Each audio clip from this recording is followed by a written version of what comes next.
Olá, sejam muito bem-vindos. E se aquela aula de física, sabe, que sempre pareceu tão objetiva, tão neutra, estivesse na verdade ensinando algo que vai muito além de fórmulas e leis? Hoje, a gente vai mergulhar numa pesquisa que investiga exatamente isso. As ideologias que se escondem na ciência que, no fim das contas, molda a nossa visão de mundo. Essa frase não foi tirada de um livro. É uma frase real, dita num ambiente de trabalho. É uma ordem direta para parar de pensar.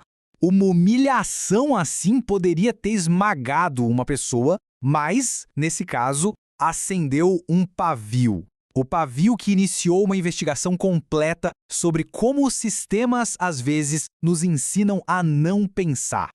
Quem ouviu essas palavras foi Expedito Andrade de Jesus, o autor desta tese. Essa experiência de ser tratado como uma máquina o levou a questionar onde mais isso acontece. Então ele voltou a olhar para a sala de aula, para investigar como a própria educação pode, às vezes, acabar funcionando para silenciar em vez de libertar o pensamento. E isso nos leva à grande questão central da análise dele. Será que quando se ensina a física, o que está sendo passado é só um conjunto de leis universais, neutras e ponto final? Ou será que o jeito como se ensina, o que se escolhe mostrar e o que se acaba omitindo, na verdade carrega uma visão de mundo bem específica? Para responder essa pergunta, o autor não usa um microscópio, mas sim uma lente teórica, o materialismo histórico dialético. Parece complicado, né? Mas vamos pensar nisso como uma caixa de ferramentas para desmontar a educação e ver como ela realmente funciona por dentro. Vamos dar uma olhada nas 3 ferramentas principais que ele usou. A primeira ferramenta é a ideologia. E aqui não estamos falando só de um viés. A tese define ideologia como uma luta para fazer uma visão particular do mundo parecer a visão de todo mundo, o tal do senso comum. A função da ideologia seria esconder a raiz dos problemas que, segundo essa análise, estão nas relações materiais de produção. A segunda ferramenta é a alienação. É o processo que nos fragmenta, sabe? Desconecta a pessoa que produz daquilo que ela produziu. Desconecta as pessoas umas das outras no trabalho. E, o mais importante, desconecta o indivíduo da sua própria capacidade de criar, transformando o trabalho numa mera obrigação. E isso nos leva à reificação, ou, como a tese chama de um jeito bem forte, a coisificação. É quando a alienação se aprofunda tanto que tudo vira uma coisa, um objeto. Relações sociais se tornam transações. E o conhecimento vira mercadoria, um produto para ser empacotado, entregue e medido em provas e notas. Ok, com essas ferramentas em mãos, vamos agora para a primeira peça desse quebra-cabeça, os documentos oficiais, o currículo, que diz o que deve ser ensinado.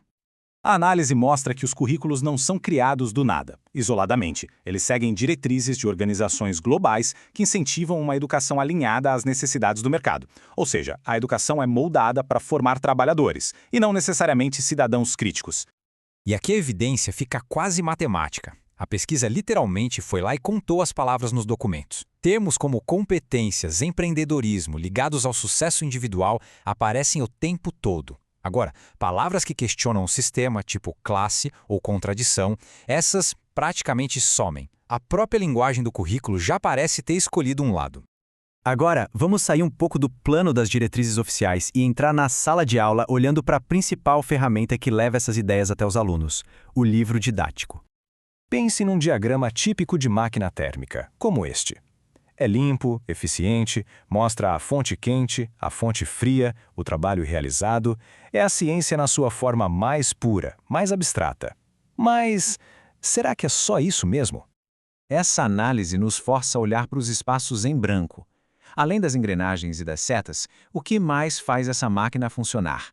E mais importante, quem? Quem é que não aparece nessa imagem? A resposta, de acordo com a tese, é o fetichismo da mercadoria. Toda a história social por trás daquela máquina simplesmente apagada. O trabalho dos mineiros que extraíram o carvão, as condições brutais nas fábricas da Revolução Industrial, a poluição, os conflitos trabalhistas, tudo isso some. E o que sobra é um objeto científico isolado, quase mágico. E então, como tudo isso chega na ponta, em quem mais importa nesse processo todo? Vamos ver o que a pesquisa descobriu quando deu voz aos próprios estudantes. Os números aqui não mentem. Quando perguntaram se os exemplos dos livros se conectam com a vida deles, a resposta da maioria foi clara: raramente ou nunca. A física que eles aprendem parece que acontece em outro universo, totalmente desconectada da realidade deles. E essa desconexão vai além dos exemplos teóricos. Ela aparece na contradição central que esse estudante descreve. O curso exige uma dedicação total que simplesmente ignora a necessidade material de muitos alunos que precisam trabalhar para sobreviver. A estrutura do curso bate de frente com a estrutura da vida. E aqui a gente volta para aquela ideia de coisificação. O conhecimento deixa de ser uma descoberta e se transforma num produto, numa esteira de produção. O sistema exige velocidade, empurrando uma quantidade enorme de conteúdo, o que torna quase impossível parar para refletir. A profundidade acaba sendo sacrificada pela eficiência da produção. Diante desse cenário todo, onde fica o professor? A tese conclui nos mostrando que ensinar não é um ato técnico neutro. Na verdade, é uma escolha fundamental e cheia de consequências. A análise usa os conceitos de Gramsci para nos mostrar dois caminhos. De um lado, o intelectual tradicional, que age como um técnico do sistema, repassando o conhecimento como se fosse neutro, e com isso acaba reforçando a ideologia dominante. Do outro lado, o intelectual orgânico, que entende sua posição e busca ativamente conectar o saber com a vida real da sua comunidade para despertar o pensamento crítico. E aqui a gente chega no coração do argumento. A grande conclusão da tese é que a neutralidade na educação é, no fundo, uma ilusão. Ao escolher o que incluir e o que é ainda mais importante, o que deixar de fora, cada professor já está tomando uma posição. Cada aula é um ato político, tendo consciência disso ou não. E assim, a análise nos deixa com essa pergunta final, uma pergunta que ecoa para muito além dos muros da sala de aula de física. Se a neutralidade é impossível, então todo o sistema educacional, toda escola e todo professor precisam encarar essa questão. Se não dá para ser neutro, então para quê e para quem estamos educando?